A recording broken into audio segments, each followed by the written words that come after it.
Hello बच्चों, welcome in PVC academy. आज की इस वीडियो के अंदर हम बात करेंगे रेशो एंड प्रपोर्शन के बारे में। तो चलो शुरुआत करते हैं आज की इस वीडियो की।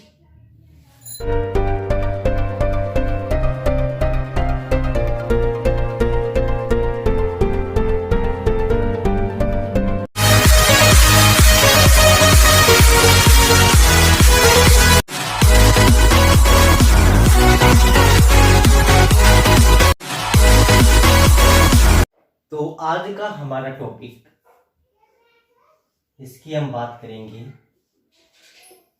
रेशो एंड प्रपोर्शन के बारे में। इनकी बात करने से पहले रेशो का जो सिंबल होगा वो इस तरह से 2 डॉट होंगी और प्रपोर्शन का जो सिंबल होगा वो इस तरह से 4 डॉट्स होंगी। रेशो के अंदर हम क्या करेंगे, कौन कौन सी कंडीशन होगी। नंबर 1, रेशो के अंदर हम क्या करेंगे, ऑब्जेक्ट को आपस में कंपेयर करेंगे। टू कंपेयर एनी ऑब्जेक्ट कि वो कितना बड़ा है, कितना छोटा है। सेकंड, इसके लिए जो कंडीशन होगी वो क्या होगा, सेम यूनिट। सेम यूनिट का मतलब, अगर आपने 2 रुपीज और 100 पैसे, इनका अगर रेशो फाइंड करना हो तो इन दोनों के यूनिट सबसे पहले सेम करेंगे। नहीं तो दोनों को पैसे में बदलोगे, नहीं तो दोनों को रुपीस में बदलोगे। 100 पैसे का मतलब 1 रुपीस, तो 1 रुपीस। इसकी जो रेशो आएगी वो 2:1 होगी। इस तरह से सेम यूनिट होना कंपल्सरी है। आगे अब बात करें रेशो, हम किसको बोलेंगे, सिंपलीफाइड फॉर्म। 2 नंबर का जो सिंपल रेशो होगा, सिंपल जो टर्म होगी उनको बोलेंगे रेशो। आपके पास 14:12, इसको पहले सिंपलीफाई करेंगे। अगर वो किसी टेबल से कट होते हैं तो उसको सिंपल फॉर्म में लाने के बाद उसको हम बोलेंगे सिंपलीफाइड फॉर्म। इसके आगे बात करें ऑर्डर इंपोर्टेंट।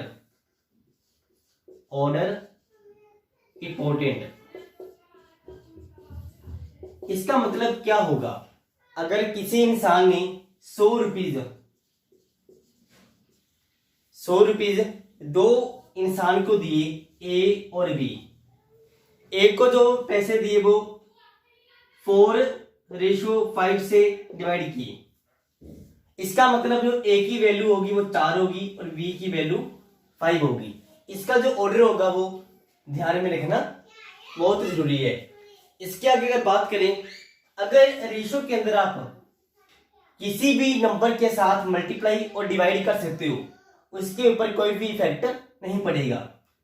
फॉर एग्जाम्पल 2:1, अगर आप इन दोनों को सेम नंबर के साथ मल्टीप्लाई करोगे या सेम नंबर के साथ डिवाइड करोगे तो इनकी वैल्यू के ऊपर कोई भी इफेक्ट नहीं पड़ेगा। इस तरह से आप सेम नंबर के साथ मल्टीप्लाई और डिवाइड कर सकते हो। इसके अगर हम सम की बात करें, आपके पास एक सम, देखिए सिंपल सम से शुरुआत करेंगे। 2a = 3b। इसमें a और b का रेशो कितना होगा, इसके लिए आप ध्यान रखेंगे इसका जो रेशो होगा वो कैसे होगा, a:b। इसमें जो a की वैल्यू होगी वो 3 होगी और b की वैल्यू होगी वो 2 होगी। आप इस सम को इस तरह भी कर सकते हो, b को ले आओ डिवाइड में और 2 को भी ले जाओ डिवाइड में। a 3 आ गया और b 2 आ गया। रेशो अपने पास आएगी 3:2। इसके नेक्स्ट सम की बात करें, आपके पास 3 नंबर 3a = 4b = 5c। इन तीनों का रेशो कितना होगा, मतलब कि आपने फाइंड करना है a:b:c। इसके लिए आप क्या करोगे, एक ऐसे नंबर के साथ मल्टीप्लाई करोगे जो तीनों से डिवाइड होता हो, मतलब कि तीनों के एलसीएम के साथ। आपके पास नंबर 1/3, 1/4, 1/5, तीनों के एलसीएम की बात करें तो तीनों का एलसीएम आएगा 120। 120 के साथ 3 को करो डिवाइड तो आपके पास आएगा 40। 4 के साथ डिवाइड करेंगे तो आपके पास आएगा 30। 5 के साथ डिवाइड करेंगे। इसके बाद अगर ये नंबर किसी टेबल से कट होते हैं तो आप सिंपलीफाई कर सकते हो, 20, 15 और 12, और ये आपका आंसर होगा। इस तरह से आप A/B/C की वैल्यू फाइंड कर सकते हो। इसके आगे देखिए, अगर आपको नंबर इस तरह से डिवाइड में दे रखे हो, A/4, B/3 और C/5, अगर नंबर डिवाइड में होंगे और बोला जाए कि A/B/C निकालो, पहले नंबर मल्टीप्लाई में थे अब डिवाइड में, तो डिवाइड के अंदर कंडीशन होगी जो नंबर डिवाइड के अंदर होंगे उसी को आप रेशो बोलोगे। डिवाइड के अंदर आप सिंपल उनके रेशो निकाल सकते हो। इसके आगे बात करें मिक्स्ड सम के अंदर काफी नंबर मल्टीप्लाई में हो, काफी नंबर डिवाइड के अंदर दे रखे हो, जैसे 2A = B/3 = 4C/5। अगर पेपर में इस तरह का सम आ जाए तो इस सम को हम कैसे करेंगे? सबसे पहले आप जितने भी नंबर दिए होंगे आपको उनका करेंगे रेसिप्रोकल। जैसे डिवाइड के सम में किया था, 2 का रेसिप्रोकल 1/2, 3 का 1/3 का 3 आ जाएगा, 5/4 का। इसके बाद इनका एलसीएम लेकर मल्टीप्लाई करेंगे। अगर एलसीएम की बात करें तो एलसीएम अपने पास आएगा 4, तो उसी के अकॉर्डिंग करेंगे 2, 12, 5। अगर ये किसी नंबर से कट होते हैं तो काट दीजिए, नहीं तो वरना आपका ये आंसर होगा। इस तरह से आप मिक्स्ड सम के रेशो को भी फाइंड कर सकते हो। इसके आगे हम बात करें कि रेशो को मर्ज कैसे करेंगे। रेशो को मर्ज करना जो आपके सिलेबस में इस बार है, रेशो को मर्ज करना। जैसे एग्जांपल लेते हैं, A/B आपको दे रखा है 2/3 और आपको B/C दे रखा 4/5। अगर आपने फाइंड करना हो A/C तो ऐसे सम हम कैसे करेंगे? इसके लिए आप पहले A/B लिखिए, कितना दे रखा आपको 2/3। इसके साथ B/C, B के नीचे B बनाएगा और C को लास्ट में लिखिए। आपने अगर फाइंड करना हो A/C तो क्या करेंगे? इसके लिए सेम नंबर, इधर 3 लिखा हुआ तो इस तरफ 3 लिख देंगे, इधर 4 लिखा हुआ तो इधर 4 लिख देंगे। अगर आपने फाइंड करना हो A/B/C, पहले इसको फाइंड करेंगे। इसके लिए A/B लिखा, B/C लिखा, इस प्लेस पे वो नंबर लिखा जो इसके साथ वाला था, 4 को भी वैसे ही लिख दिया। अब क्या करेंगे? मल्टीप्लाई करेंगे, 4 2 जा 8, 12, 15। ये A/B/C आ गया। अगर इसमें से आपने A/C देखना हो तो आपको दिखेगा 8/15। इस तरह से आप रेशो को फाइंड कर सकते हो। अगले सम की बात करेंगे।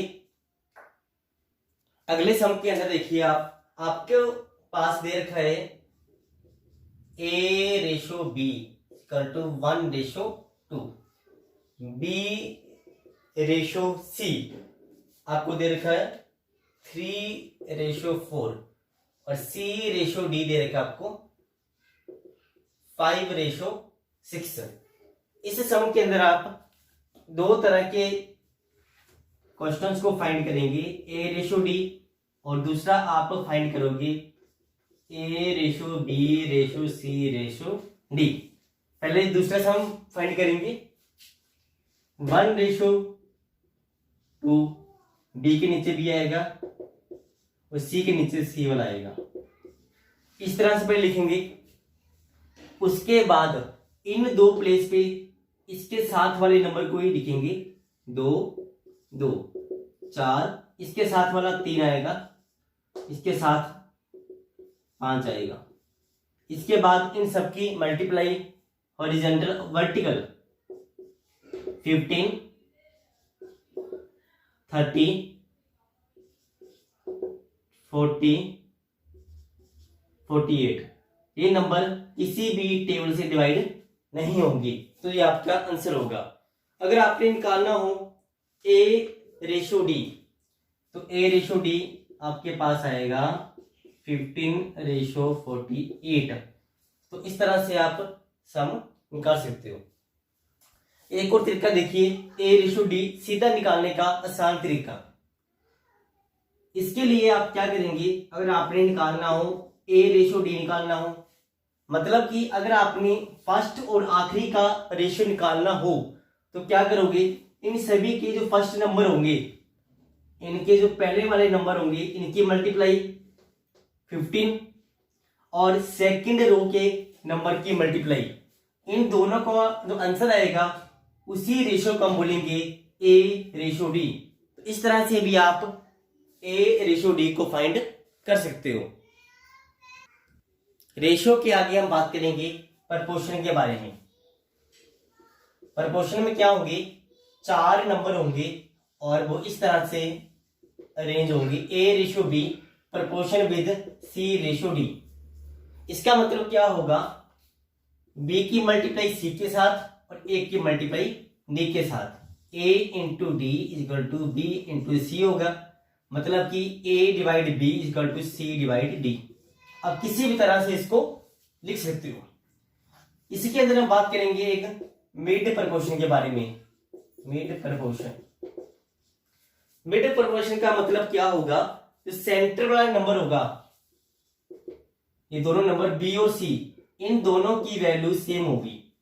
तो इस कंडीशन में क्या होगा, जब इनकी मल्टीप्लाई करेंगे B into B B square equal to A C, तो बी की वैल्यू आएगी square root A C. Very very important. इस तरह से आप बी की वैल्यू को फाइंड कर सकते हो। इसी तरह से अगर आपने निकालना हो इसी मिड प्रपोर्शन के अंदर थर्ड प्रपोर्शन, इसका मतलब आप इसको फर्स्ट बोलोगे, इन दोनों को सेकंड, इसको बोलोगे थर्ड। अगर आपको सी की वैल्यू निकालनी हो तो आप क्या करोगे, इसका स्क्वायर डिवाइड बाई ए, जो सेकंड नंबर होगा उसका स्क्वायर करके पहले वाले से डिवाइड कर दोगे तो थर्ड प्रपोर्शन की वैल्यू आ जाएगी। तो इस तरह से हमने आज के वीडियो में बात की रेशियो और प्रपोर्शन के बारे में, और अगले वीडियो में हम बात करेंगे इनसे जुड़े हुए सम इंपॉर्टेंट क्वेश्चंस के बारे में। वीडियो को पूरा देखने के लिए आप सभी का धन्यवाद।